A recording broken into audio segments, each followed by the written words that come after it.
I'm going to explain why these 5 EXP laners are the best to rank up easily in your MLBB rank games. Naturally, this list does not include high ban rate EXP laners like Badang, Lucas, Julian, and Sun, as they are quite self-explanatory already. First, we got the ultimate EXP laner in the game, Phoveus. Bro is being prior banned or picked in the MLBB Season 15 right now, which means he is an OP EXP laner until the Philippines are scared of him. Phoveus is an EXP laner that can lane against anyone without having any difficulties. He is just a very sustainable while being able to do great amount of damage EXP laner. In addition, with the current meta heroes that have many dashes, it is indeed very favorable for Phoveus due to his passive, which is one of the major factors he is a top tier meta EXP laner right now. He is someone that can knock out enemies in an area and spam the ult to spell them and do damage to enemies. It's like when you're fighting with him, you're the only one that's losing your HP and he barely does. Since we have been talking about his pros, let's talk about some of his cons. Phoveus' mobility is really bad. He doesn't even have a mobility skill. He can be only relying on flicker for mobility. Thus, he is very vulnerable to enemy CC effects and kiting. Sometimes, using his ultimate to jump on enemies can get you in a situation where multiple enemies are ready to lock you down and terminate you easily. In short, Phoveus is an awesome fighter that can do damage with his skills, sustaining with his spell vamp. But we still can't play him recklessly and fight in any situation. It is still the best to play with your team together to dominate your enemies. In the second place of this list, we got the EXP laner that most tanky units are afraid of, which is the hero Cici. She is OP as Phoveus, as she is also being prior banned or picked by the Philippines. The reason she is one of the best EXP laner right now is because of how good she is when fighting against tanky enemies, as her first skill deals damage based on enemies' max HP, making her an excellent hero to counter the tanks. At the same time, she can sustain a lot with her spell vamp and do decent damage over time once she has the item War Axe. Additionally, she is a very mobile fighter that can jump around with her second skill and move around swiftly with her passive that give movement speed boosts. Right now, let's talk about her takeaway when playing her in the game.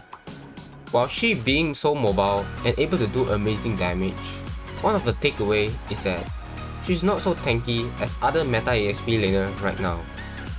That's why she needs Vengers to really soak damage for the team and act like a real tank. Similarly, she is same as the Phoveus. As you get stunned, you are not able to spell vamp from your skills and you can die easily. To conclude, Cici is a meta explainer that counter enemies' tanky heroes while being quite mobile and not easy to be caught by enemies. But once she is caught, she's not gonna survive against enemies' gank. Next, we have one of the oldest heroes in the game that have finally become a meta, and we call him Gatotkaca. He is the ultimate flex pick of EXP laner and roamer. He is legit an S tier in both roles. He is the only tank that can take so much damage for a team and do a lot of magic damage back to the enemies.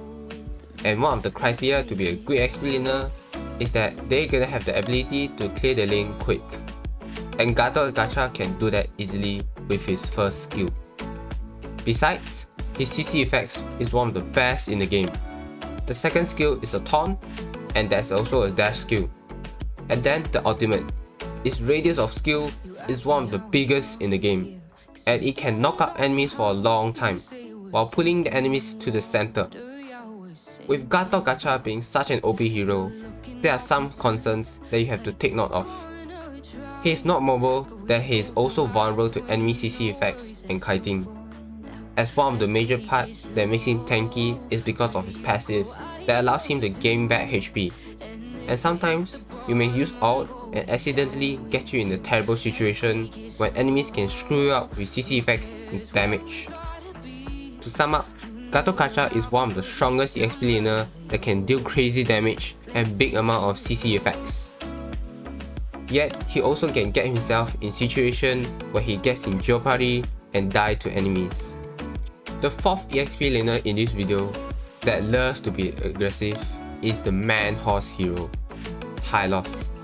Bro is the same as Gatotkaca, also an ultimate flex pick of EXP and roam.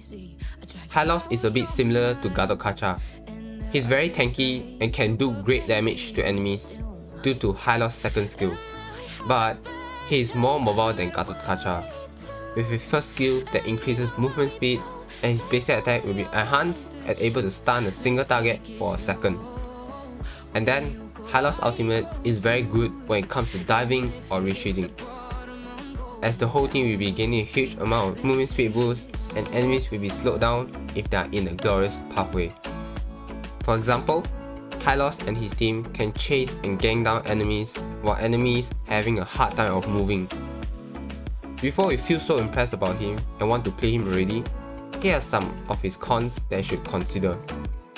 Hylos is a high HP hero, so he will be vulnerable to heroes that do good against high HP units, like heroes with Trinity build and also heroes that deal damage based on enemies' max HP. Even though he has a high movement speed, he can be slowed down by enemy CC effects and become no longer mobile. In conclusion, Hylos is an aggressive tanky hero that can really be troublesome for enemies to perform. Yet, enemies can easily counter him with the right strategy, making him unable to carry the team. Last but not least, we also got the crazy fast EXP laner like Hylos, who is tanky, aggressive, and can bully enemies in the early game. And say hi to the muscle mommy, Hilda. With the Thunderbelt meta right now, that the true damage scale with users defense, Hilda is the ultimate counter to that. As a passive that reduces enemies both physical and magic defense by up to 24%. This makes the Thunderbelt damage from the user to become lower. Then, with enemies defense get lowered by her, she is able to deal amazing damage to enemies. Moreover, she can be getting healed and shield by entering bushes, making her not just high in defense but also HP regeneration. If you think Hilda is too OP, let's hear about her weaknesses in the game. As she does not really have a good CC effects, picking her while the team already lacks CC effects would be not ideal at all. She is also quite the same as Hylos. As she doesn't have any dashes, she can be easily slowed down by enemies and be a vulnerable target for the enemies. In summary, Hilda is a fast, aggressive EXP laner that can bully enemies in the early game and allow her team to have a momentum against the enemies. However, she kinda falls off late game and vulnerable to enemies' counter. And that is it for the video, everyone. Hope this video has helped you to figure out which OP EXP laner that can help you carry your team easily without worrying them being banned. I've already made a video about the top 5 junglers to rank up easily, and I'm going to make videos about the top 5 heroes for the 3 remaining roles. Comment down below which one do you want to see it first, and stay tuned for the next video.